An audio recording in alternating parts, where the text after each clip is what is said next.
When I was a kid growing up, I was pushed around a lot. And I mean a lot. It was upsetting and annoying because the people who would mess with me were people that I didn't know and people I was familiar with. But it was mostly the people that I didn't know bothering me that kind of got to me a little bit because, like, these were people who didn't know me from anyone else. And they just decided, hey, there's this guy, he looks like this. I'm going to use that as a reason to attack him as often as possible. And, growing up, when you get that kind of treatment that often, the one thing that went through my mind was this is all I'm good at. All I'm good at is being mistreated and pushed around because I would try my best to stop it, and it would be it would be for nothing. These people, they just wouldn't know specifically how to just leave me alone. I would fight back and I would lose a lot. I would lose like a lot of fights that I was in, and like I say, and it just it became I was just sort of beaten down, and I just said, if I'm going to be getting pushed around, beaten up for the rest of my life, I at the very least should earn money for it. And that's kind of what led to me being at least interested in professional wrestling. I mean, when I was play fighting, I was good and they would let me win. But like in a real fight, I would lose and I would get mocked and ridiculed. And when you're growing up, in the South, you kind of had to fighting was kind of like one of those things you just had to sort of prepare to always do. The reason why I'm bringing this up is because it motivated a lot of my mental issues. And when you talk about professional wrestling, you have to take into account that there's a lot of mental issues that go along with it. And in professional wrestling, you combine, this ridiculously dangerous sport, this act, this lifestyle, if you will, and you have to take into account that some of the people that are practicing it already have a little something going on up here. Chris Canyon, Luna Vachon, Daphne, Leo Rush, Eddie Guerrero,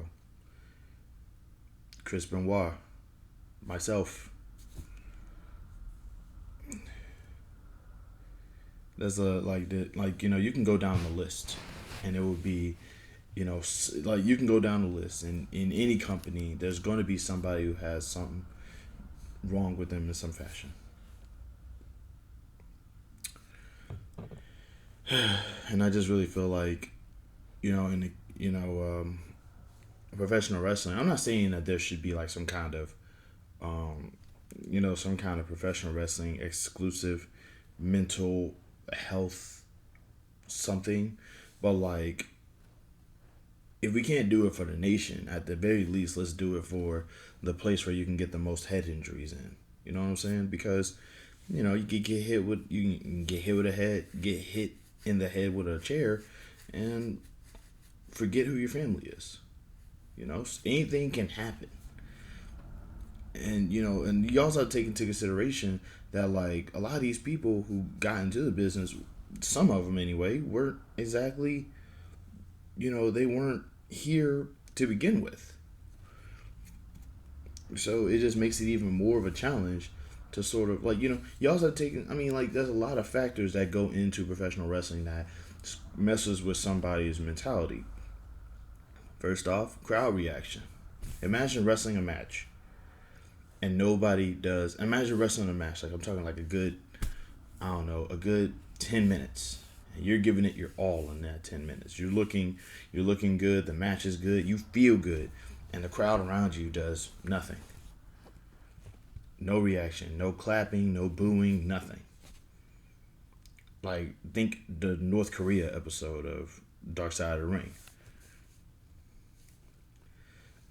I've been watching a lot of Dark Side of the Ring lately, and I actually avoided the Chris Canyon episode because, like, I remember seeing that clip when Chris Canyon came out and DDP, he was there and he was like, you're still my brother and I love you, and that was a beautiful moment, and it felt like I want to say maybe a week afterwards, not a week, maybe like a month. It felt like all of a sudden I'm reading about Chris Canyon dying, and I guess part of me is just not ready to re just sort of relive that moment. But I watched the Luna Vachon episode, and I didn't know Luna Vachon had all that stuff going on. So, like, it messes with me. Also, confirmation that Moolah is a terrible person. Like, my word, she was a kid. What? Like, Luna was like 16 if I'm not mistaken. So it does say a lot. But the thing is that, like, there's a lot of factors that go into it, and like we're not even talking about drugs.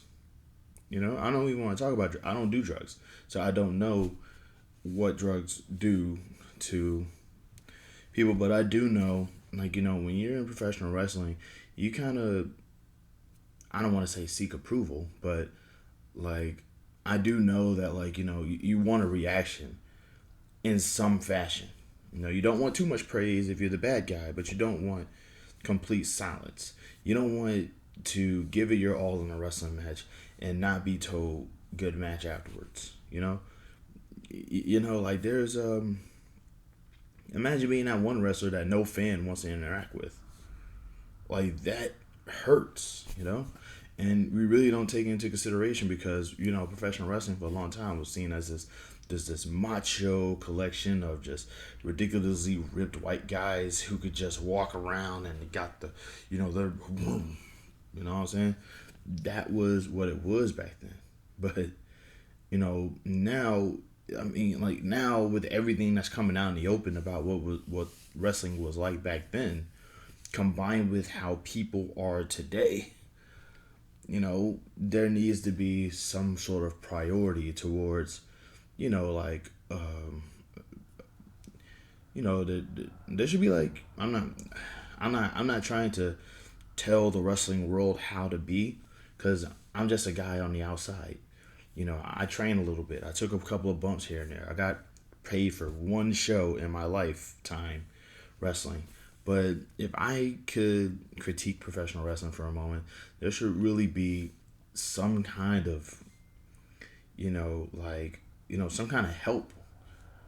Because, if anything, what happened with Daphne should prove that in a professional wrestling universe, there should be something to help people, just sort of get their minds, back on track a little bit. Like maybe a wellness check every once in a while. Some sort of way to connect with each other. That way people don't feel so alone when they out here.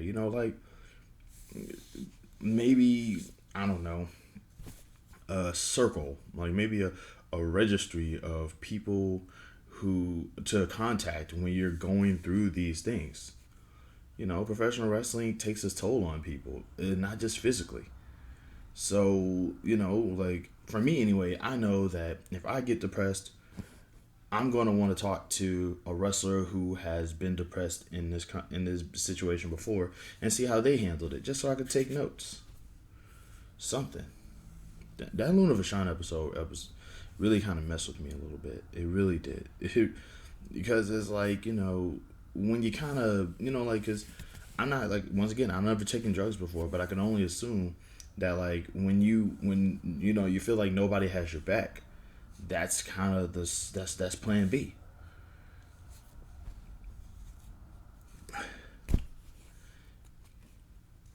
Yeah, though, it's trippy, man. It really is. I just really, like, professional wrestling needs to make mental health a priority among, like, not just the wrestlers, but like the referees, the cameramen, the people, the people involved, because, like, anything can happen, and the last thing you want is to hear Another wrestler has gotten, another wrestler has to retire because their mental health is messed up. Like, professional wrestling failed Luna Vachon. Professional wrestling failed Chris Canyon. Professional wrestling essentially failed Daphne. How many more people have to be failed by this industry before something gets done for the better? I mean, personally, I'd start something myself, but I don't have any money. So I guess part of me is just pleading for the future, so to speak. So to speak. Wrestlers are people, man. We need to start treating them as such. Love and peace, y'all. Have a good one. Be safe.